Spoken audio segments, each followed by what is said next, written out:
Good morning. Hi, Hi. Good morning, friends. good Uh, morning. we welcome you to one more of our interesting live talks, which we've been conducting from on the Karma Fitness platform. Our guest for today is someone who wears a lot of hats.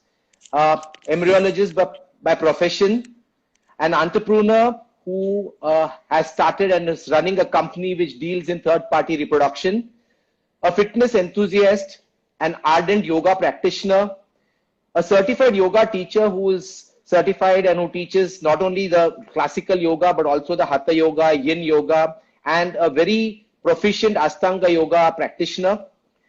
She has done a lot of research on holistic living, which goes beyond physical fitness. So welcome today. Our guest for today is Cheryl Mascarenhas. Cheryl doesn't require any Thank you. introduction amongst all of the running community and the fitness community.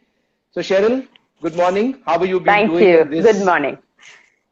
Good, good. I have just, taken to flying after 7 months and I've come home. And that feels really fantastic because it's been so long that I have ever come and seen my folks. So I'm just home and that feels really good. That's very nice. So we've been seeing a lot of your posts on your fitness regime and your yoga and the various awesome Thank things you. which you've been doing over a period of time throughout the lockdown. I think if anyone was actually active fitness-wise, nobody can beat your schedule. The way you've been really religious about Oh, it. So, thank you. Thank you Cheryl, so much. what we would like to know is how did you get into this entire fitness regime in general and yoga in particular? So I think the fitness, all of it started about 4.5 years back, and that's when I saw multiple people running and events where they like I wasn't aware of it, but I did see people doing marathons, and I thought, man, everyone waking up so early and doing stuff, and I'm like a lazy bum doing nothing, and I just had crossed my 30s, and then I felt that it was high time I start doing something. So I thought the easiest thing to do is run, right? I mean, just get up, wear your shoes, and run. How hard is it? So I took to running, but I stayed within my compound for a long time because I didn't have the courage to go out. I didn't know whether I could run that much. And then I got tired. It was like 100 rounds around my building, and I'm like, okay, why am I doing this? Let me go out. So I started taking it to the road, and I realized it's very, liberating and fills you with so much of energy and rush. And I said, yeah, this is something I'd like to do. And from there, I think the journey all started. So I got into strength training and conditioning, got into more hardcore workouts. At that point in time, I was highly influenced by someone called Jillian Michaels. So Jillian Michaels is in US. She does bodyweight trainings, things like that. She had this 30-day shred program. That was what caught my attention. So I said, okay, 30 days and give it all you have. True. So there are 3 levels. You do each one for 10 days. And I loved it. It's just 20 minutes of high intensity. But I started, losing all those inches and toning and shaping up. And I said, wow, this is something I am so carried away with. And that took about like 2.5 years. I was just into all of that. But then I took a break from gymming and stuff because of an injury. And at the time I was healing, sometimes when you really want something, it just comes to you, like the universe gives you several signs. Absolutely. Um, Absolutely. yeah, and I was looking all over the internet what I can do with an injury. I knew I would take to long distance walking and stuff because I couldn't run. So I just sat down and a lot of meditation videos came on my feed and people who heal themselves using yoga. And then I thought, might as well, give it a try. So many don't know, but I think on one of the platform I did say that I was a person who hated yoga. Like I was like, oh Okay. my God, this is so boring. And in the gym, you always have like one yoga day, right? Like you have True. legs, you have hands and I mean, what Yeah. chest and shoulders and stuff. And you have one yoga day. And Right. I was like, no, I mean, I can't do this. This is really, really boring. But I guess it chose me, I honestly say this, I never chose it. It chose me, and it said, this is what it is for you. From there, I went so deep into the practice that, after initially it was just physical, but then it went beyond being physical for me. So that's how I got into this whole journey of, fitness and then into yoga. So Cheryl, 4.5 years. So you mean to say 4.5 years ago you were a couch potato like many of us, and Absolutely. your entire journey, and you achieved so much in the field of yoga in just 4.5 years. So that is definitely an inspiration for It actually just many in people. 2.5. Wow, Because wow. yoga started just 2.5 years ago, 2 years, 9 months. But I was this person. I would tell my parents, please don't call me morning on a Sunday morning. I would sleep till 11 o'clock, and that's Okay. the day you want to laze around. I would call for food every day from out. I don't like cooking even now, but I cook all my meals.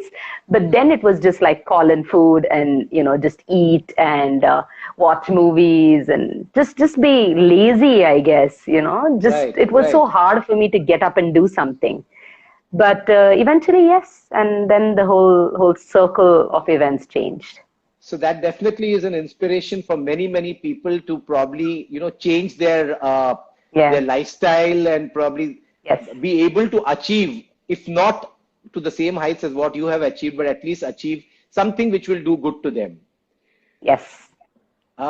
Okay, Cheryl, there's been a lot of this thing about a lot of talk about yoga as a part of general fitness, because yoga, there are many people who take up yoga only as yoga, not only as not as a part of other things, like you said, one day in the Right. gym. But there are many people who take up yoga as a only for the sake of doing yoga, and how good you think that is for general fitness. I mean, what is the role of yoga for general fitness?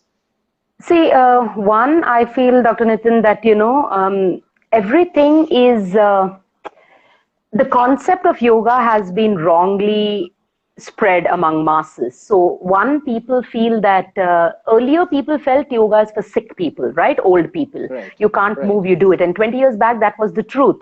If you would go to Mysore has the biggest Ashtanga shalas, you would only find old or sick people going there because they can't do anything else.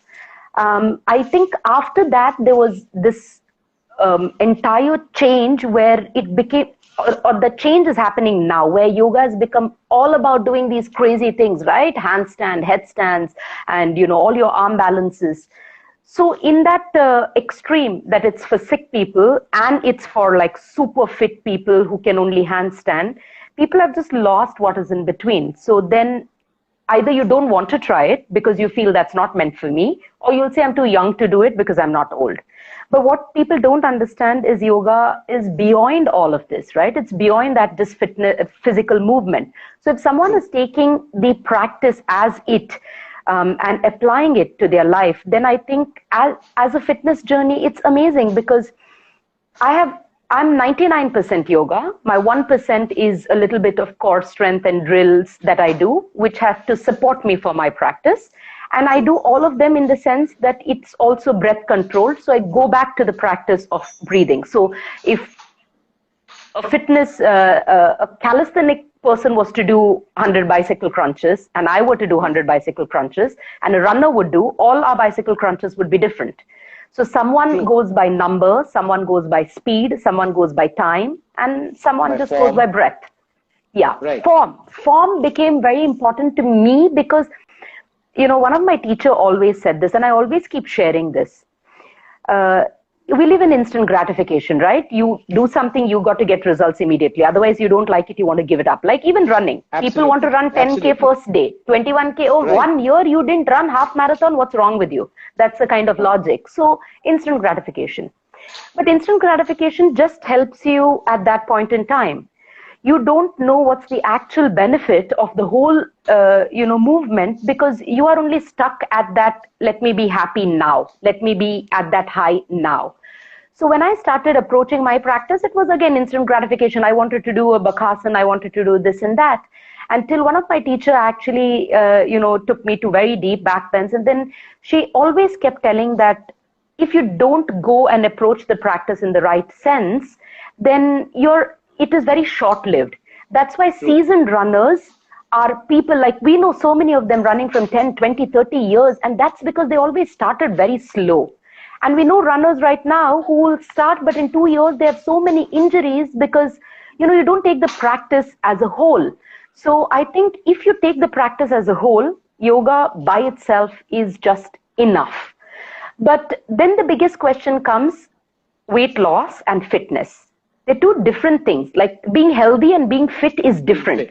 A fit person might have all these muscle tone and, can carry something, can do a lot of endurance activity. But a healthy person might be a little overweight, but he's still free of diseases and, all the levels are fine. A person can walk as much as you tell. That's a healthy person, and it's nice to be healthy. All fit people are not healthy, and all healthy people may not be fit. So when you understand the difference and then take it up, I think yoga in itself is more than enough. If you take it just that you want to do it. And I am one of the living examples that I don't do anything else. I've given up everything else. So yes. Right. That's why we miss you on the roads nowadays. We don't see you running on the roads. I miss you guys too. Yeah, it was such a fun time, all the Sundays, you go meet up people and the breakfast and selfies. Absolutely. Wake up at 3 o'clock and... all those odd hours at which people can't understand. I know. Cheryl, you spoke about breath control. So how important is, for a runner, how important is yoga from the point of view of, getting a good breath control? Because running involves a lot of controlling your breath also. So how does yoga play a part in breath control for runners? So I think of my experience, when runners started coming to me to do yoga, I haven't found any runner who came back and said it wasn't beneficial. Every runner came back and said that I don't feel hurt and pain anymore, even if I do long distances, or if it's too much, I recover sooner. And now my breath is so much more steady when I run. So I think if you take the breath control to any form of practice, you are going to definitely excel. And running is an exception. It's going to be really nice if you can take some time to concentrate and work on your breath.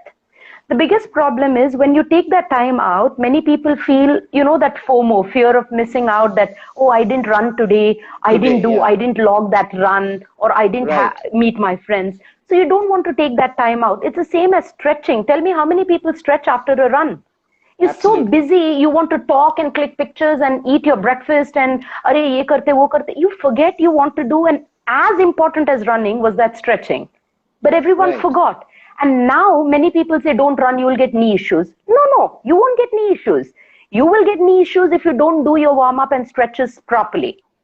Absolutely. So I think, taking the breath to running can change your running drastically. I'm 110% sure about it. So when you mean breath control, is it it's a total part of yoga, or only the pranayams and means obviously that's a part of yoga also, but yes. So see, what they say is the number of breaths when you're born is already decided. So say I don't know whether many people will agree with me or no, but I would like to say this out loud. So say we have 10 crore breaths. I'm just giving you a figure. Yeah. The more we breathe, when our 10 crore finishes, we'll die. That's the logic. So the slower you breathe, you live longer. Okay, I'm not getting destiny and karma and all that in between. Right. That's why the sages, if you look at the sages, they would sit and meditate, and actually they would have only one breath in 1 minute. So it's a 30-second inhalation and a 30-second exhalation. So if the breath is so slow and so controlled, one, they're always at peace and calm. And, I'm talking about the ones who are not on Instagram sages, really the ones in Himalayas doing things. I know what you mean. Yeah. So breath becomes very important. That's why we do this whole concept of retention of breath. So I am a big fan of retention of breath. If can I share what happens when you retain your breath? Sure, please. It's a nice practice to do inhalation and exhalation that everyone practices, but it's a nice practice to retain breath. It's called bandhas, where you apply lock systems. So we constantly feel that energy goes out of our body, from our eyes, ears, nose, any opening, skin. Along with sweat, even energy goes away. Right. You want to keep that energy within you. So the only way to retain energy is to retain your breath. So once you retain your breath, you apply certain locks, whether it's in the throat or in the belly or at the anal sphincter, the Mula Bandha. So you have 3 different main locks. You apply this lock. When the energy, breath is nothing but energy, prana, okay? And when this energy is within you and you have locked it, it actually redirects and goes to parts that you most need. You don't know it, but it's actually going. So what is happening is, it's reaching out to places where breath was not reaching. Like some people have severe knee issues or ankle pain, but you don't breathe enough so that that breath can go all the way to the knee and self-heal. So retaining breath is such a major part to heal yourself. So I would say, yes, take that, practice retention of breath, practice inhalation, exhalations in a very systematic way every day for 10 minutes. If 10 is too much, do it 5 minutes, but every day. And you will see the amount of changes that can happen in the body. Because when you are concentrating on your breath, your mind is so much more relaxed, right? You're not like thinking, your heart rate is not high, you're sitting in a comfortable position. So I think all of that starts affecting the parasympathetic nervous system, and it, cools it down so much that you can take anything else and you can go forward doing whatever it is that you're doing. So yeah. So which breath also is means an integral part of. So which also means that for a runner, means especially a long distance runner, probably who's putting in huge mileages, the recovery, the aches and pains would be much faster with the normal breath control, only if he does a breath control also along with the stretching. Yes. So I think as much as, strength and conditioning has been, encouraged now, I think yoga has to be encouraged, and someone has to practice it every day. Even if you're going for a long run, you need 5 minutes, and you might think I'm losing 5 minutes, but what you're doing is you're gaining so much more in the long run. That's why stop that instant gratification, look at it 1 year down the line. And that's what is going to make a major difference. So what are the common mistakes which people, runners especially, do in stretching? As a yogi, a person who is adept with yoga, what would you say the common mistakes which people, everyone stretches, we all stretch after, before and after our runs, but then I feel there are quite a few mistakes which people make, and that which also probably compounds the injuries which we get after running. So what do you think, what are the common mistakes which people make while stretching? I think one of the biggest mistake, Doc, is you stretch, but you don't give enough of time for it, right? So suppose you're doing a forward fold. Hold the stretch. Yeah. Yes. The count is 1, 2, 3, 4, 5. Done. You turn around, you twist 1, 2, 3, 4, 5. That's my one, not even my one breath. So if you are that fast while moving from your stretches, the muscle actually doesn't relax at all. So if you're doing your same stretches, take 3 or 4 stretches, but ideally you do them for a much longer period of time, right? And when you're doing that stretch, inhale deeply, like at least 5 seconds of inhalation, 5 seconds exhalation. And every exhalation, you're trying to go a little more forward into the stretch. You're not staying there where you are. So by the time you finish that 10 breaths, you've gone much more forward. You're allowing gravity to just pull you down wherever you are, if it's a forward fold or a back bend. And then you allow that stretch to have an effect on the muscle. So I think the biggest mistake is we don't stay for enough of time. We're too quick to change. So that's one of the biggest mistakes. And second, I think some of them, some mistakes are you start off with maybe your toes and ankles and knees and hips, and then you're like, bas ho gaya. So you've not come up to your entire body. Your back hurts when you run. If your position is wrong, then you've been couching, so your back might hurt. You might even need to stretch your hands, your neck. Many people complain about neck pains, and this is all coming not only because of running or gymming, but also sitting, wrong positions, workloads, 16 crazy hours of work. So we're not taking that time to recover. The third, I think, is some of them do too much too soon. So, Right. you're just pushing yourself because you aid people. You look at someone and you feel, अरे इसने तो 6 महीना में ना full marathon किया, मैं भी करूंगा. I know वो उसका life Absolutely. has been lost. You just look Right. at people and you feel, nee, I have to do. So my students also tell me the same thing. Yeah, by this month I have to headstand. You have to headstand means you will take your own time to headstand. So the Right. best thing about yoga is you can't push. Even if you push, you're not going to reach. I Right. always tell this, when people go to lift weights, maybe you're doing 10 and you want to do 12 kgs or whatever, deadlifts or whatever you're doing. You can at least do 1 rep of 12, or you can do 2, or you can force yourself to do like 100 kg with some belts and someone helping you and all. Huh. I will give 10 people to help you. You still can't get into a yoga posture. Yes. Because either your body is not open. Huh. Right? So I think it is only going to teach you a lot of patience that yaar nahi ho raha hai. Stay, practice.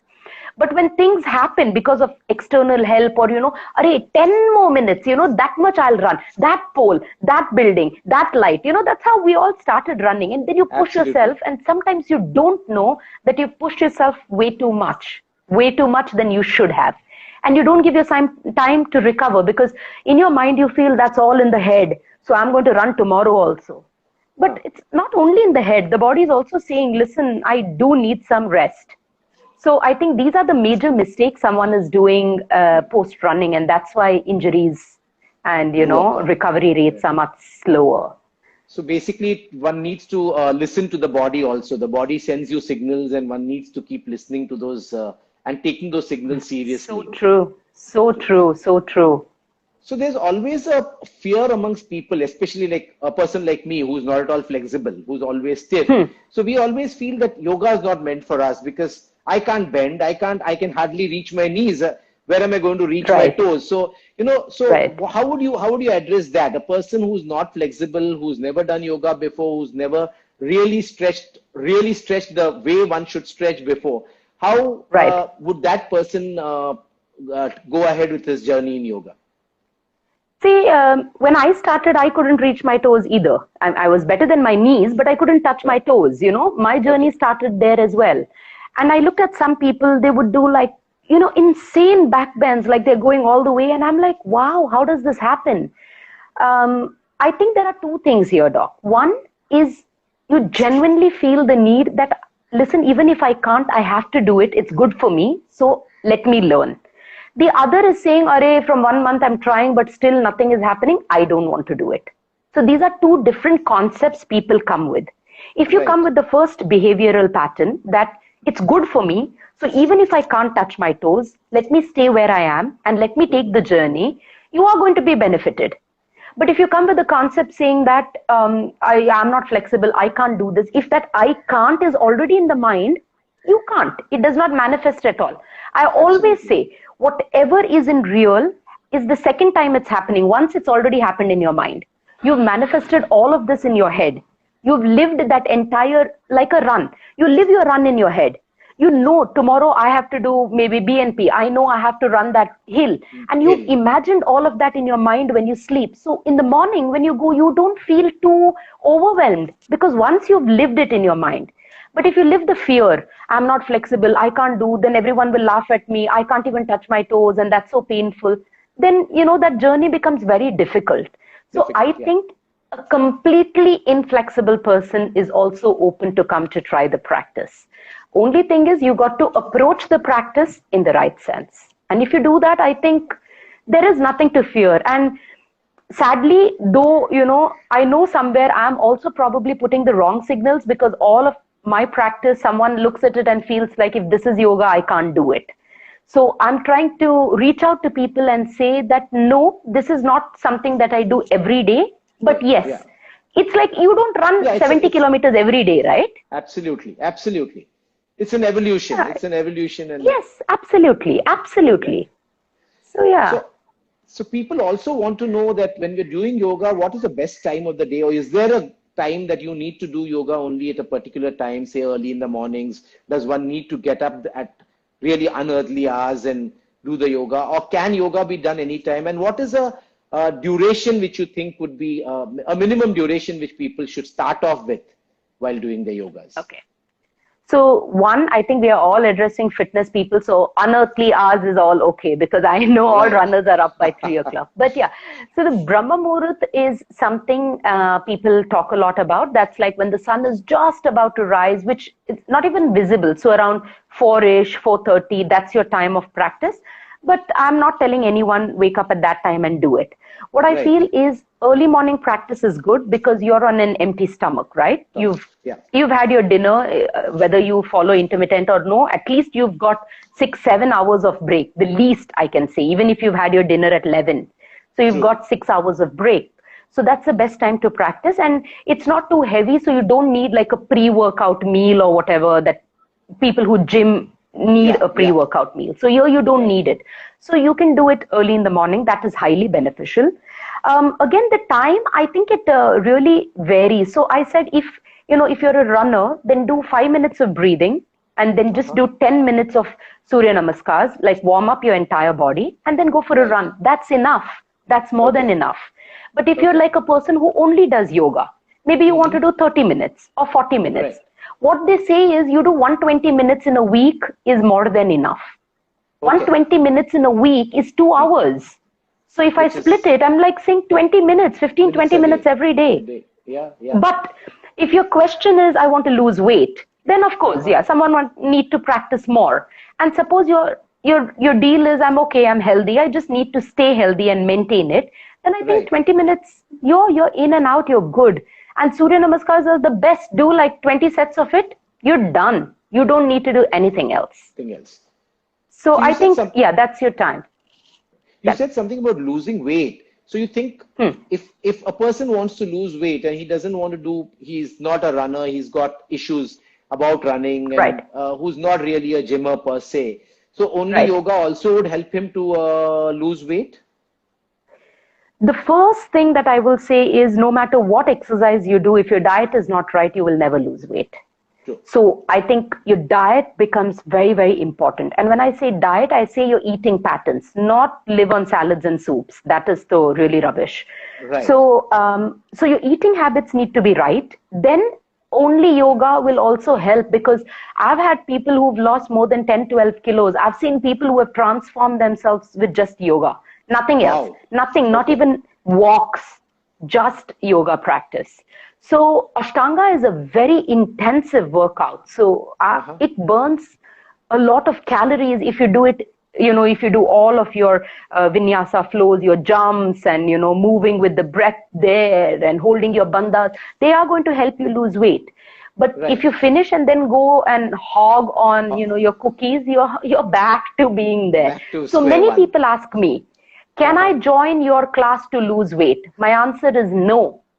I am not here to teach you weight loss. You want to do weight loss, you can go to anybody who is a weight loss coach. I'm not here to do weight loss. What I want is a very holistic practice, and weight loss is just a gift that comes with holistic practice. So when your eating is right, when your sleep is right, when your meditation is right, silence is right, your practice is right, your weight is not going to go anywhere. It's just going to lose. You are going to, shed that extra kilos. So I think, yes, it's enough. It's enough if you, again, know what you're practicing and how you're going through with it.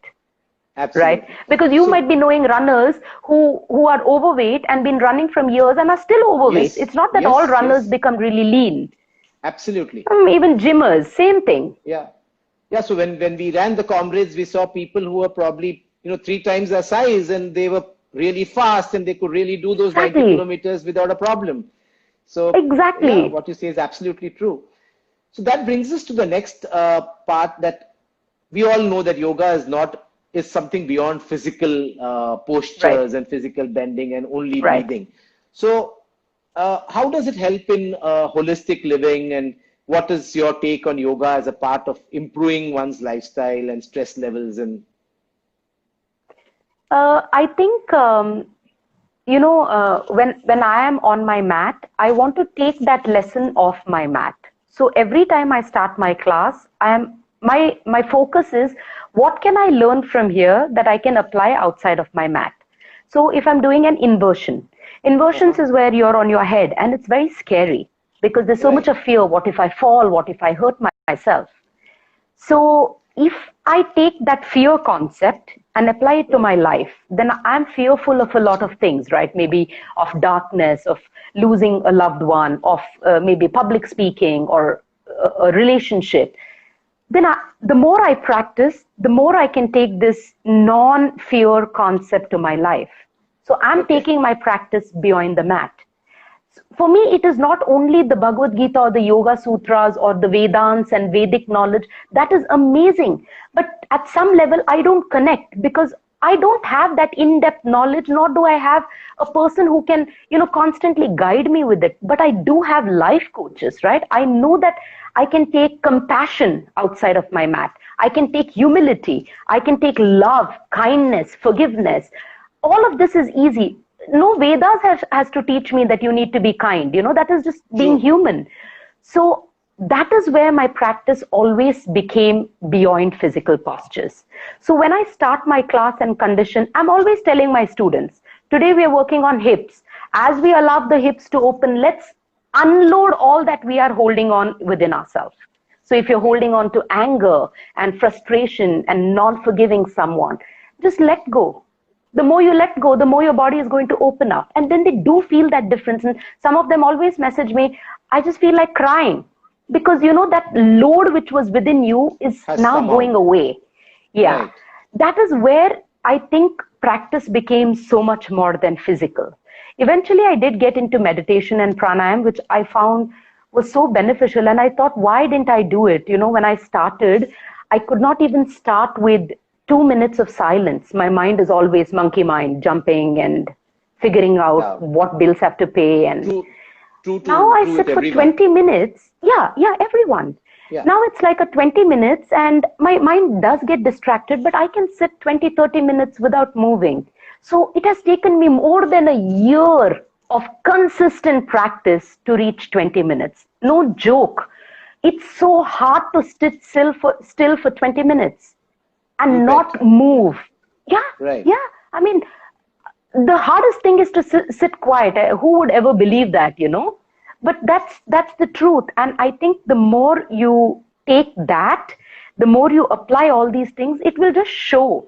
So if people who knew me before I did yoga, I was a very, fast-paced person. I needed things to be up and moving and music and sounds and be in that high.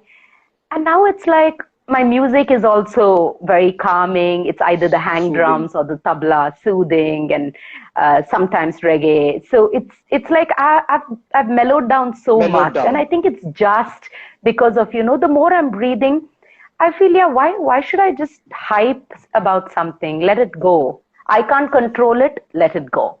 I can, then let me change it. So I think that has come, and it comes into everyone's life if they take up the practice. I really feel that. Right. So coming to meditation, so how important is a daily routine about meditation? I mean, beyond the postures and beyond the holistic living per se, how important is sitting silently and doing your meditation for a few minutes a day?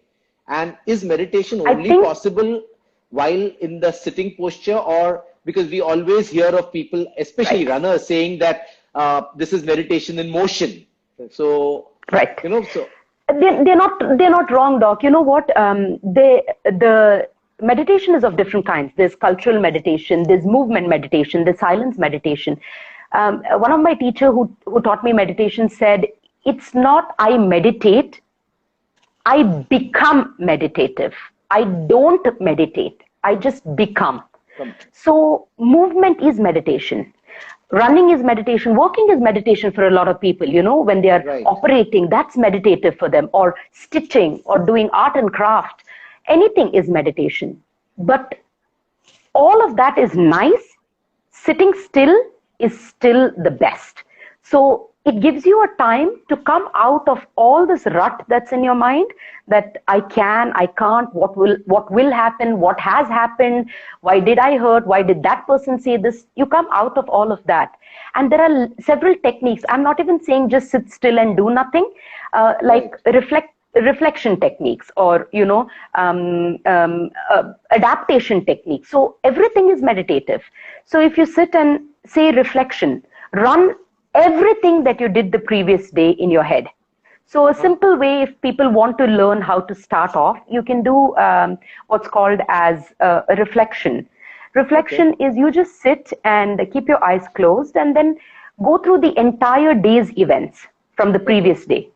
So you woke up and what you did, exact order-wise, from the time you woke up to the time you slept, what you did. Initially, you're going to forget few things, that you probably went here, there. You forget. It's okay. No judging. You're just looking at your entire day. Keep doing this for 10 days, 15 days. One, you will notice your memory power has just become better. Now you don't forget small details because you trained yourself to do it. So now you're remembering your entire day. Then it helps you understand your mistakes. यार मैंने ऐसा क्यों किया? I mean वो झगड़ा हुआ था. That person also was right. मैं तो खामखा ऐसे ही चिल्लाया उस पे. Because you have become so reflective about what you're doing. Now you understand that maybe I was wrong. So, that sitting still helped you to correct yourself. Maybe you'll even find the guts to go and say, I'm sorry. Sorry. I shouldn't have done it. It's difficult to say sorry. Not everyone can say it. So I think, you can start off from, reflection. Then you can work towards different problems. So we do a lot in class also, where we try to focus on what our problem is and what someone else would tell us about our problem. How can we deal with it? And all of this is meditation. So I think more important than any physical activity is your mental activity. So that silence of meditation can help you become 10 times better physically than if you were not to do it at all. So my priority goes for meditation and then physical. So, Cheryl, we have a few questions from our people who joined us. One of the questions which quite a few people have been asking, can you tell us about 5 to 6 postures for runners to be done before and after a run? A few postures. So before a run, I think, every joint needs to be moved. So you start with your ankle and you could do easy rotations, or with your ankle, you can do plantar flexions and dorsal flexions. So, lifting and releasing. Then you can come up to your knee joint. You can do rotations with your knee joint. You can do a quad stretch by taking your legs behind, stretch that. You can come to your hips. So every joint you start moving up and try to rotate it and try to twist it, whatever is possible. Like the waist you can twist, the neck you can twist, shoulders you can rotate. So try to warm up every joint before you start running. Then you're good to go. You do your run, and after, when you stretch, I think the calf, the hamstring, the back, the hands, the shoulders, and the neck, at least these 5 are the most important for you to relax. So like a forward fold, keep your legs open, twist towards the sides, those are good. Even twisting from the waist forward and back, that's fantastic. Shoulder movements, your bicep stretches, those are important. Bend a little back so that you can open the front of the body, because you probably were, you had a hunchback while running, or maybe you had your water or whatever on your back all the time, some kind of weight. So try to do the opposite direction. I think these are some simple stretches that people can do lying down, your pigeon poses, which is fantastic. You can supine, lie down on your back, lifting the legs up so that you can take them 90 degrees, bring them down. I think these are some of the easiest things that you can do. Only thing is stay longer and go slower when you're doing it. That's it. Otherwise, you're good. And have your breath control. Yes, when absolutely. Absolutely. So instead of talking with someone, "Arey, ye hua, I know, wo to hua hai tha. Arey, tune isko dekha." I mean, that stretch is gone because you did not realize what muscle were you actually working on. You were so busy talking. So I feel just take that 10 minutes away from everyone and say, yeah, let's just be silent. Let's do this. Then let's sit and talk. Now, baki ka to 23 hours are for talking only. So 1 hour you ran, 5 minutes keep quiet, and each muscle when you move, you can actually take your mind to that muscle and just see that it is relaxing and feeling better. So I think that is the way to go about it. I don't know, is it becoming too much like, oh my God, what is she talking? No, it's been very, very the knowledge which I think which we all are gaining is really awesome. So there's one more question: is it important that yoga be done under direct supervision, or can one do yoga even without direct supervision? Probably maybe seeing a YouTube video, which now with the lockdown times people have been getting used to. So what's your take on that? You know, when I started practice, it was just YouTube. I did not go to a teacher. I just started self-practicing. When you go to advanced postures, if you don't do your research well, like if you just go on YouTube and say how to, and then say, okay, how to forearm balance, and someone's video and I'm following that, I don't think that will be the right way to approach, because maybe that person did not give me enough of information. So if I wanted to do something, I would watch at least 20 or 30 videos. Then I would shortlist the people who made sense to me, go back and watch them, then try to go to Wikipedia, get some knowledge on the anatomy. Then I would apply it. But not everyone might want to approach that kind of practice. Right. So if you're doing a simple, you know, like a beginner stretch morning routine, you're okay to go on YouTube and do it, you know. The concept of saying, no, you need a teacher all the time, it's not possible. For some people, money is a constraint. You can't say, you pay me 6,000, I'll teach you. Ye kya baat hua? You know, you have to also be in a space where you should have the finances to support that. So I think YouTube starting from there is completely fine. But as you approach deeper into your practice, then you do need a teacher.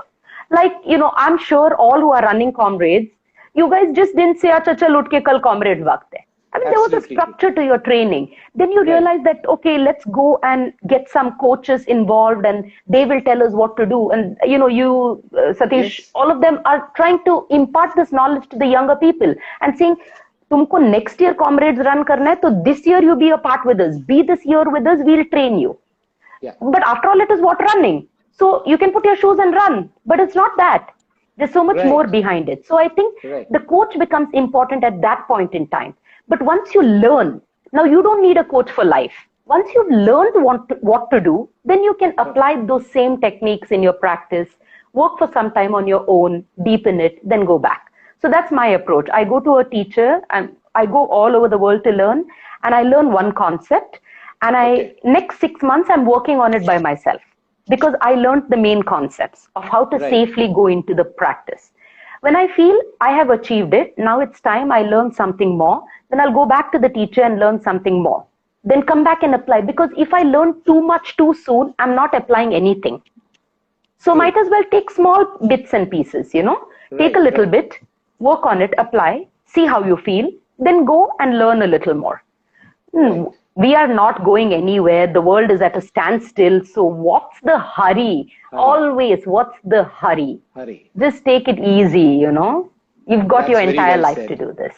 Yes. So basically what you mean is it's an ongoing process. The learning process never stops. So it's a process which goes on and on, probably all through life, that there is something to learn always.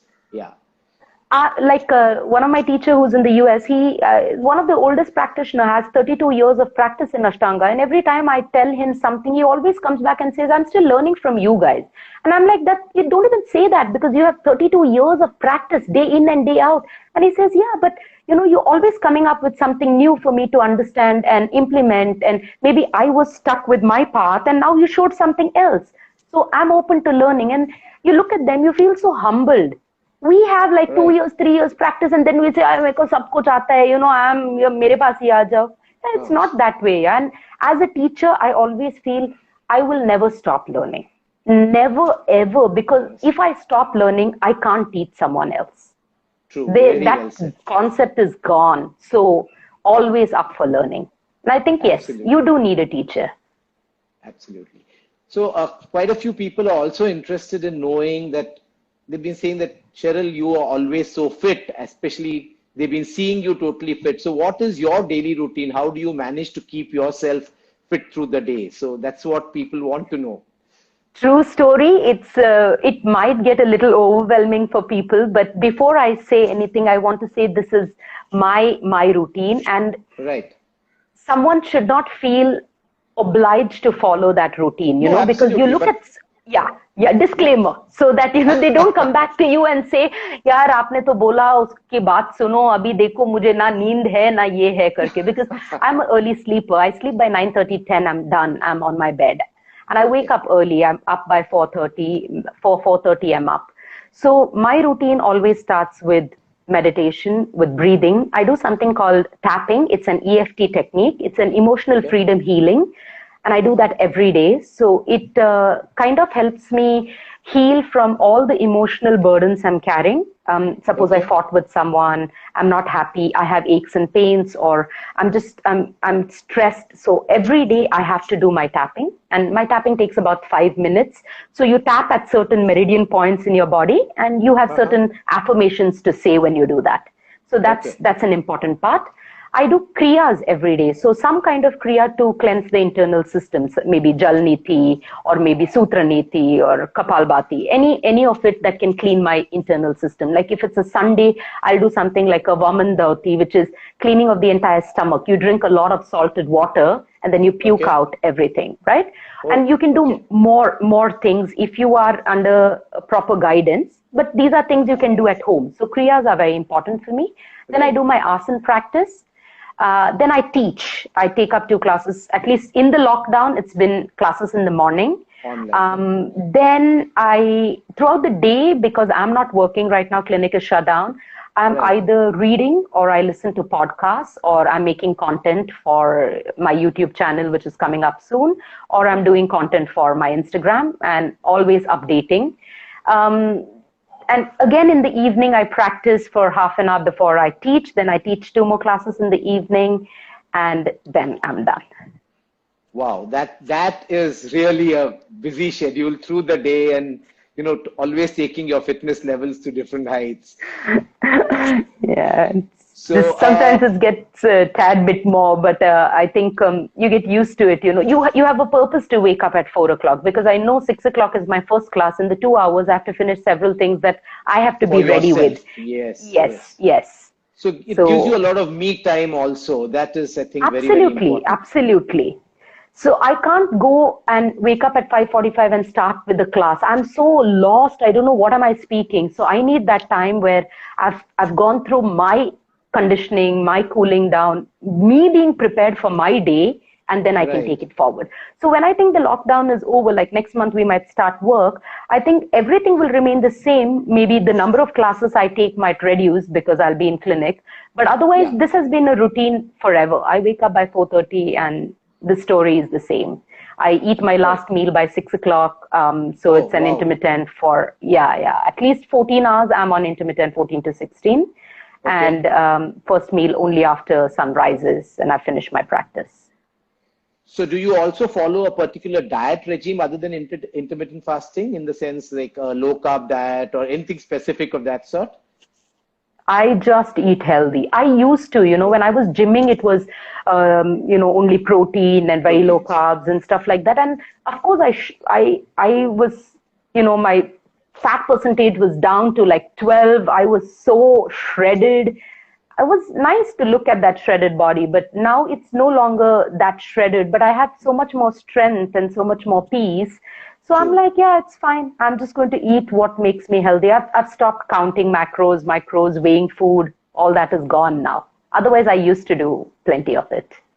But no, I just eat healthy. So like you said, it's important not only to look good, but also to feel good. And that feel good factor doesn't come only from your physical appearance. So that's probably a very important take home message for all of us, Yes.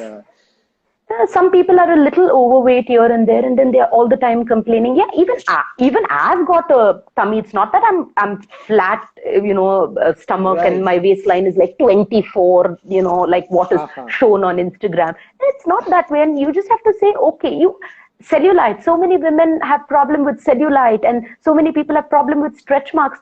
It's your body. Why are you feeling bad about it? I mean, it shows that you've gone through so much.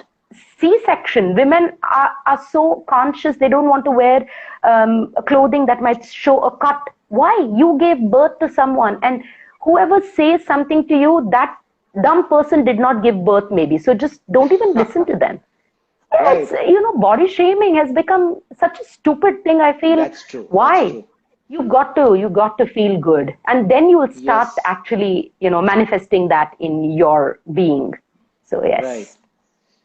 So one last question, which again has just come in, Yeah. and that is addressed to how does the practice of yoga, meditation, and all help one in his day-to-day normal, normal life, as in his work schedule and his, his non-fitness Yes. part of it. So what is your take on that? Uh, so every, For example, even in your clinical work, how do you apply this to your clinical work, to your work in office and things of that sort? I think every asana I do is connected with one kind of emotion. So if I'm doing a Right. forward fold, it's connected with humility and surrender. So I take that Yes. humility and surrender to the clinic, and then there are some problems, and I don't know what to do about it, right? So I have to just Yeah. surrender Yeah. and say, fine, I can't control it. So I think that comes into my life. So the calmness comes into my life. The peace of the practice I experience comes into my life. Right. That stillness, being okay with what's happening and being able to change things that I can, talking That you really can change. kindly towards other people, and also understanding that, yeah, if they spoke rudely to me, it's because they were going through a shitty time. You just got to let it go and say that it's fine. Let me not get affected because that person's mood was really crappy. And I think that has True. come into my life. Now I don't just say, oh, उसने ऐसे किया, इसने ऐसे किया. I always tell, and I tell my friends also, maybe उसका mood नहीं अच्छा था यार, तू क्यों दिल पे ले रहा है? Huh. It's his problem. He'll get back. He'll rectify. You be okay. What has Right. happened, Doc, the biggest boon that has happened is I'm not at peace all the time. So I'm not Zen, right? I am also Right. angry and frustrated. Yeah. Yeah. But I Yeah. can come back to square zero much sooner. I can Okay. forgive people much faster. And honest to God, I can forgive people for whatever they do, no matter how hard they hurt me. Because I can take that and say, it's fine. I forgive you, but my choice is whether I want to be in contact with you anymore or no. But I forgive you. I have nothing Right. against you. You did it, it's fine. It's over.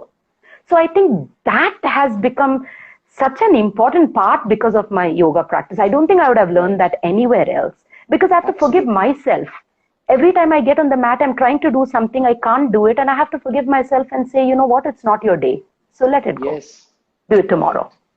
Right. So yeah, So I it's guess. been very nice talking to you, Cheryl. I hope we can do Thank this you so again and much. probably even have you demonstrate some of your Oh, excellent sure poses thing. to us. So Sure thing.